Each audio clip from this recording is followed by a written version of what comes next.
The neighborhood where I reside is quaint, where homes stand shoulder to shoulder like gentle friends guarding secrets.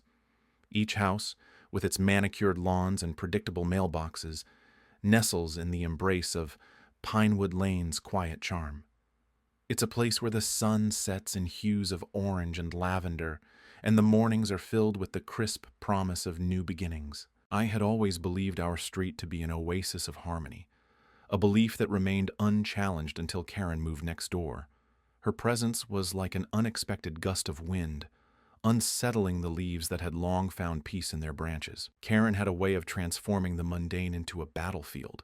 Her eyes, always searching for the next imperfection, landed on my tree, a noble oak, its branches arched with the wisdom of decades, casting dappled shadows like a painter's brushstrokes across my lawn. The tree was, in Karen's estimation, too leafy. Aggressively leafy, she had said, as if the tree harbored ambitions too grand for its roots. Her complaint lodged with the Homeowners Association bore a curious tone, formal yet tinged with personal grievance. It was almost comical, her formal diction betraying the absurdity of her claim. The HOA, bound by its bylaws and the need to appease its newest member, approached me with a letter encased in an envelope that seemed too grand for its trivial content. I read it beneath the sprawling arms of my oak, its leaves whispering secrets of the past to the gentle breeze. The letter demanded the immediate trimming of my tree, lest it continue its unchecked proliferation of foliage. Perhaps others would have met this demand with indignation, a readiness to spar over the sacred right of a tree to exist as nature intended. But the truth was, I found an unexpected calm in the situation. Karen's complaint was an invitation, a call to engage in the ludicrous dance she choreographed. My response would be quiet, yet resonate with the power of subtlety. The oak, in its dignified silence, deserved more than a simple defense. It deserved personhood. And so, with the same intent Karen applied to her complaints, I applied to the creation of an identity for my oak. A name, chosen with careful consideration, graced my tree like a crown. Reginald, regal, yet approachable. A member of our community in every sense, albeit with roots instead of feet. I drafted a letter to the HOA, an application for membership on behalf of Reginald. Politely worded, punctuated with the sincerity of one who believes in their cause. Reginald, I explained, was keen to participate in the neighborhood's affairs and promised to uphold the community's values. His only request was for the freedom to retain his foliage, a modest wish for any member of Pinewood Lane. The irony was not lost on me, a tree applying for HOA membership. Yet it was a statement that whispered rather than shouted, a quiet protest against the absurdity of policing nature. In the days that followed, I found solace beneath Reginald's branches. The oak stood as it always had, unperturbed by the machinations of human politics. It was a constant, a reminder of resilience in the face of triviality. Karen watched from her window, her gaze a tangible pressure. But I met her eyes with a gentle smile, a silent acknowledgement of our ongoing dance. The game had begun, and I was content to play it with the patience of one who knows the value of quiet strength. After all, Reginald and I had time, and in that time, perhaps even Karen would come to see the beauty in the simplicity she sought to control. Life in our quaint suburban enclave had taken on a surreal quality since I'd given my tree a name and HOA membership. The tree, which I'd whimsically dubbed Mr. Foliage, stood tall and proud in my front yard, its branches swaying ever so slightly in the gentle autumn breeze. His newfound status had not gone unnoticed, especially by Karen, whose presence seemed as omnipresent as the sky. Karen, with her perfectly coiffed hair and an air of self-declared authority, had escalated her quest for control with the fervor of a general preparing for battle. The HOA's communal bulletin board, a relic of simpler times now mostly used for reminders about garbage collection and lost pets, began to brim with new rules. Typed in bold, each notice seemed more ludicrous than the last. Vegetation must not exceed a reasonable height. Outdoor decor must align with seasonal themes. Trees must be pruned to avoid aggressive leafiness. Somewhere between absurdity and reality, I found myself scrutinizing the syntactical gymnastics of these proclamations. I wondered if Karen spent her evenings thumbing through a thesaurus, searching for synonyms of oppressive. Unfair citations soon followed.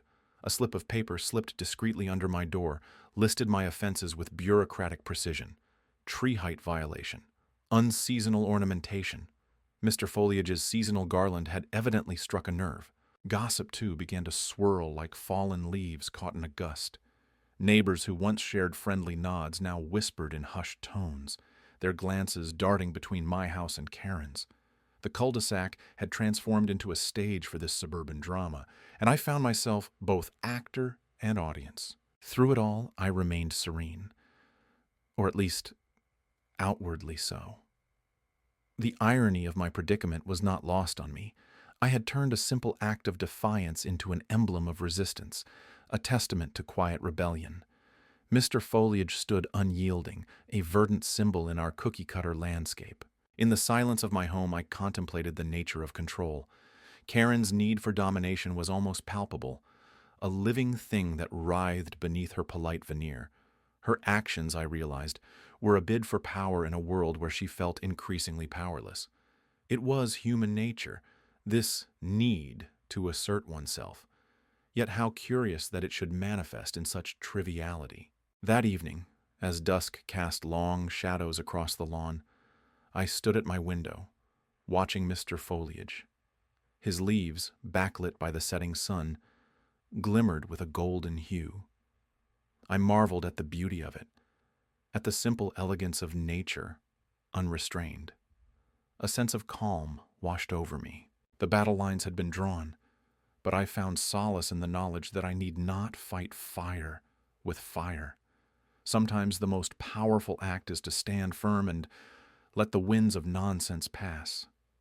And so, I resolved to let Karen's storm rage on, knowing that, like all storms, it would eventually blow itself out. The sun peeked timidly through the blinds of my living room window, casting stripes across the floor like a tiger's back. The morning was still young, yet the air carried whispers of a day that promised to unravel. I sipped my coffee, its warmth a comforting contrast to the chill running through the house. Outside, the tree stood tall and proud, its leaves rustling in the soft breeze as if whispering secrets to the wind. Naming the tree, Henry had been a stroke of genius. It was now a recognized member of the HOA, complete with its own newsletter and a modest plaque dug into the dirt at its base.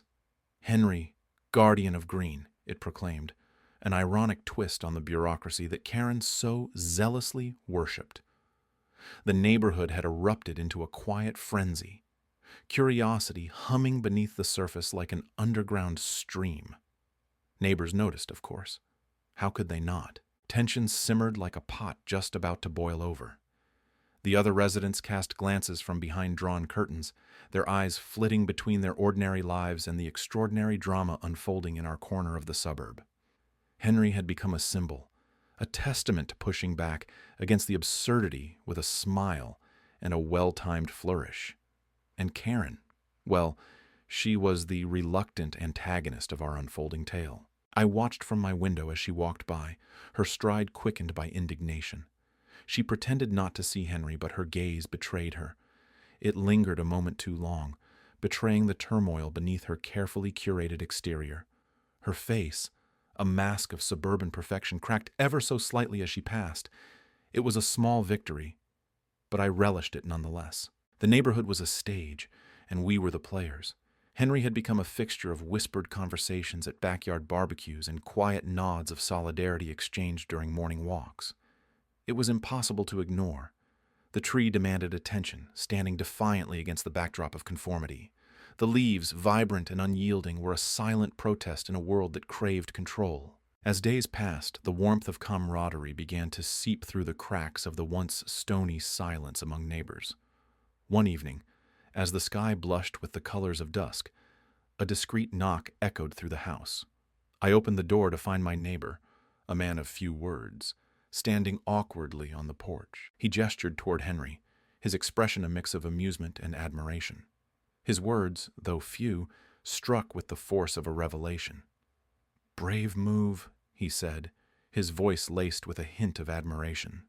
Then he turned and disappeared into the twilight, leaving behind a sense of shared understanding.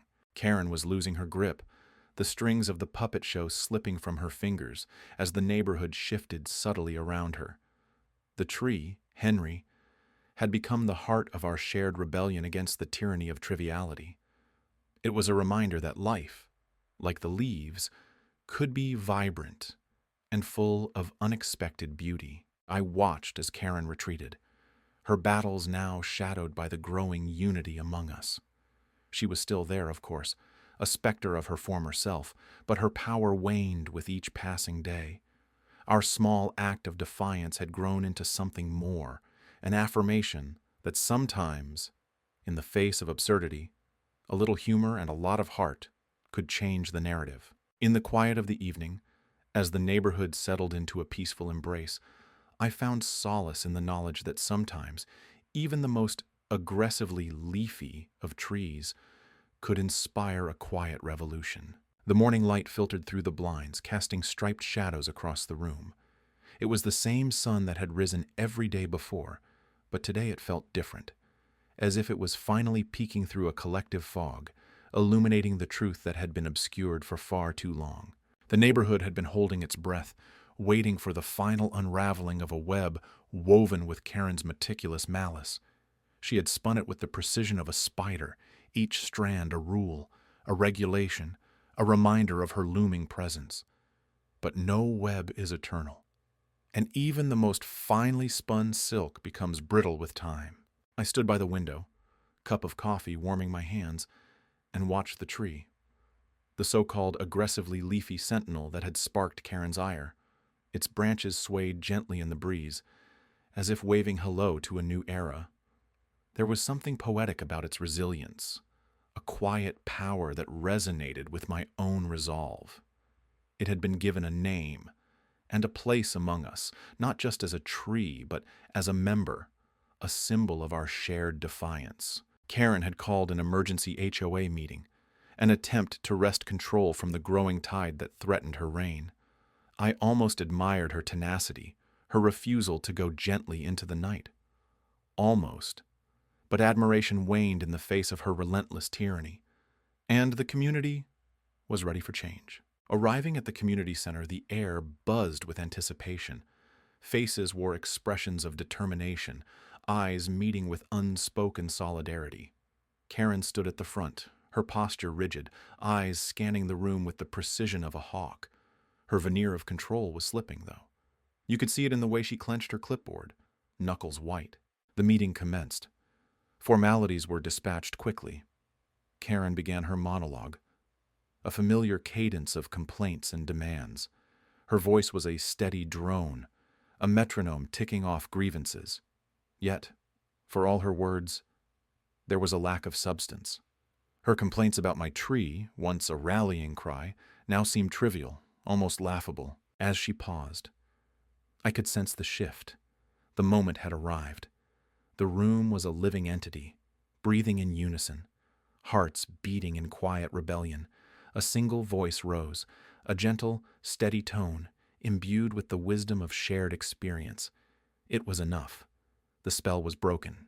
Karen's response was immediate, almost reflexive. Her voice rose in incredulity, but the power behind it had waned. It was an echo in an empty chamber. The community, once a silent backdrop, was now a chorus of dissent. The irony was palpable, a leader without followers, a queen without a kingdom. Her defeat was not declared through words, but in the slow, deliberate actions of the community. One by one they stood, turning their backs to the podium, to the past.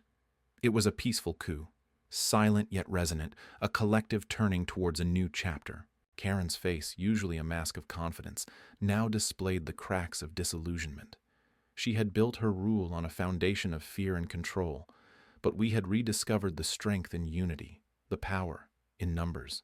The meeting closed not with triumphant fanfare, but with the simple act of leaving, the community dispersing into the daylight, leaving Karen to her reflections and her clipboard of unenforced rules. As I walked home, the tree stood tall, its leaves whispering secrets to the wind. It was a testament to endurance, to the quiet strength of standing firm in the face of adversity. It had witnessed the unraveling and stood as a beacon for what we had become, stronger, united, and free from the shadows of an illusory power. The community was restored. Karen sidelined, and in the gentle rustle of leaves I heard the promise of new beginnings.